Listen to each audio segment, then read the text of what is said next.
Hey everyone, welcome back to another video, and as you can see here, you can actually see a movie title. If you don't know this movie, then you should probably look it up. I literally just did that now. If this doesn't look familiar, let's go over the movie on what it's about.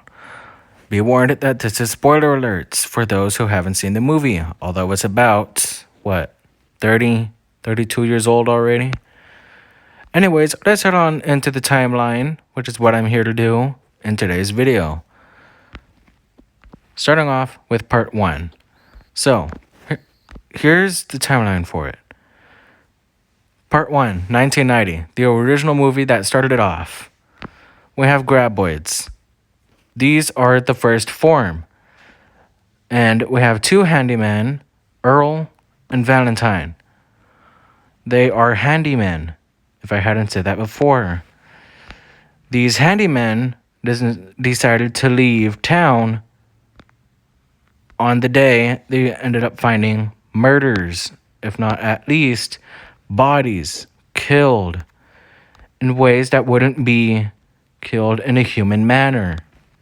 So later on, when that happens, they try to figure out what's been killing them and get help. When they do that, they solve one answer but can't do the other one. So they decided to kill off the monsters, which are dubbed graboids, giving the name for the creatures throughout the whole franchise. Now, moving on to part 2. We have Tremors Aftershocks. We have the graboids once again with Fred Ward. Fred Ward is the actor who plays Earl Bassett, returning with another character, Bert Gummer. In this movie, it wound up having the same thing up until somewhere in the middle of the movie.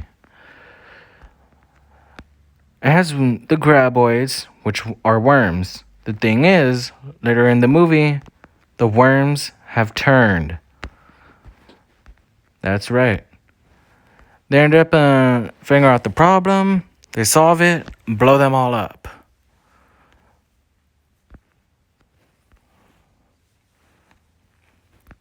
Starting with Tremors 3, we have Tremors Back to Perfection.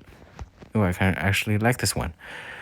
Anyways, Tremors 3, this one is about we end up getting, I wouldn't say another food chain in another link, but it is actually a new part of the life cycle, completing the whole entire timeline.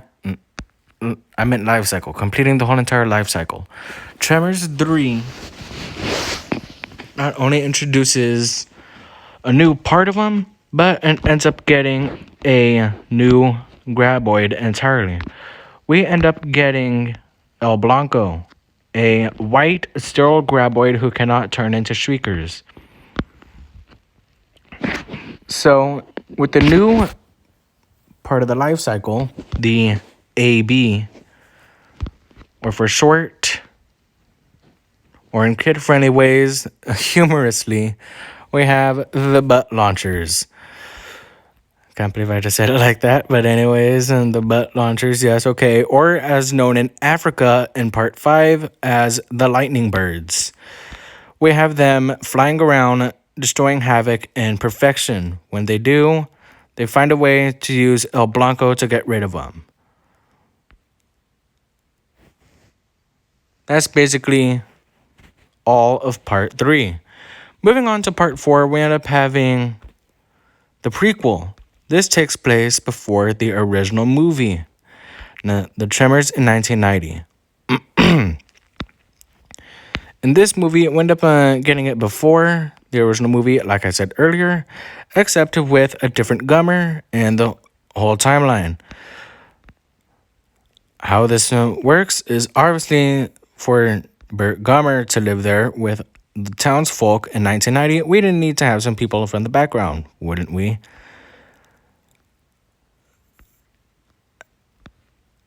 And But we don't know how the graboids actually got into perfection. From part 4, we actually get the answer with the eggs, and it introduces not a new link, but a amateur stage of the graboids, being the little graboids, the dirt dragons. They end up killing them all, just like in part 1 and the rest of films, bringing us to the next one. Tremors 5, Bloodlines.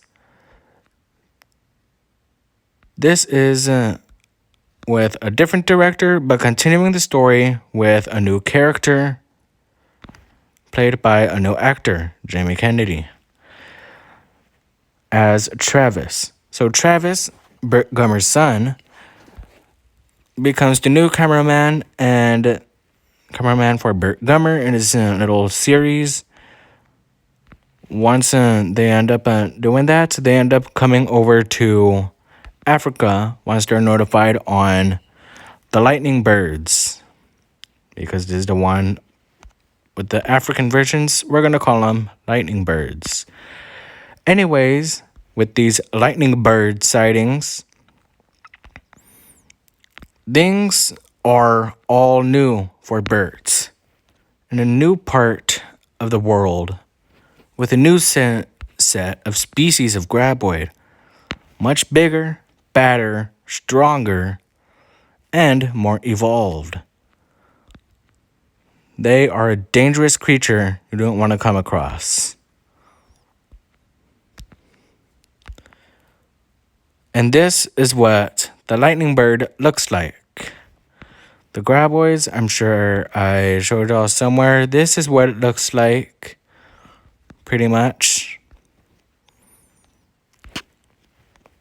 After that, we end up coming over to Tremors 6. Tremors 6. Story goes where back in part 3, we end up getting Burt Gummer eaten by a graboid. 30 years later, we end up getting him having some parasites. The way you get the parasite is if you get eaten by the graboid and survive, you'll end up getting the parasite inside you. It is just like these real life parasites or viruses that can happen at any time, kind of like HIV. It can happen to you anytime in the age.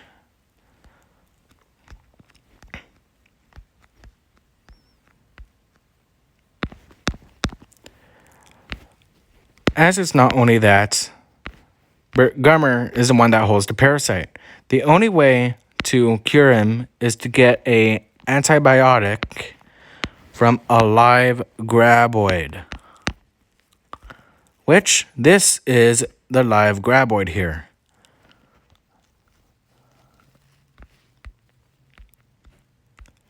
Burt Gummer ends up living. Coming on to part 7, we have Shrieker Island. Yes, the Shriekers are back, starring the actor who played Napoleon Dynamite.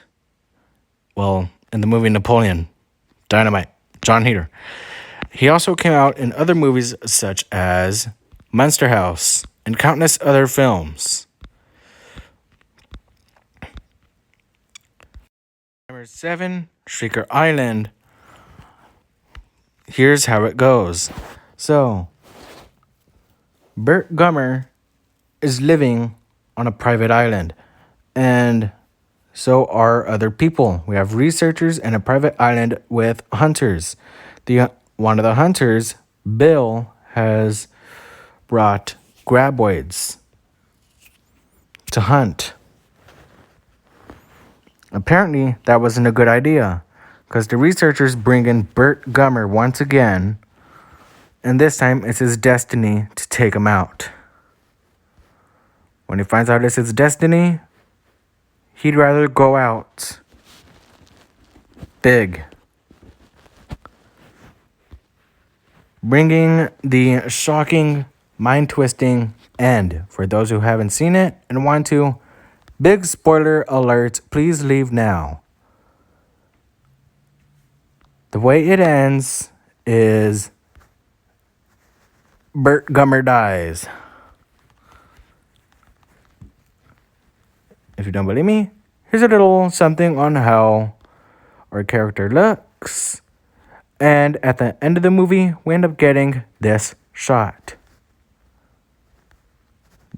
I wouldn't say this is a burial because there's no bits of him anywhere. There's not even a body. But it's unknown if he actually died or if he was, well, survived. But it seems impossible for someone to survive such thing like that. For one, he got eaten, buried underneath the ground, and then after that, he and the graboid, well, the graboid got impaled, but he probably did too. And maybe thick skin, but even someone couldn't be saved from thick skin. After the thick skin getting impaled of the graboid, we end up getting an explosion. No one can survive an explosion like that inside a being that got impaled and shoved out from the ground. So, Bert Gummer is probably officially dead, bringing a new era to the franchise. So what happens next? We don't know for sure. But if I were to guess, it's that we could end up getting Perfection back and maybe the Mixmasters too.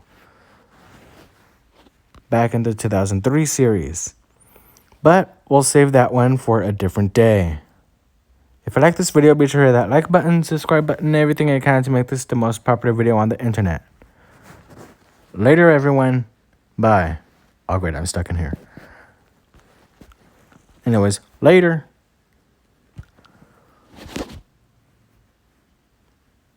Why isn't it?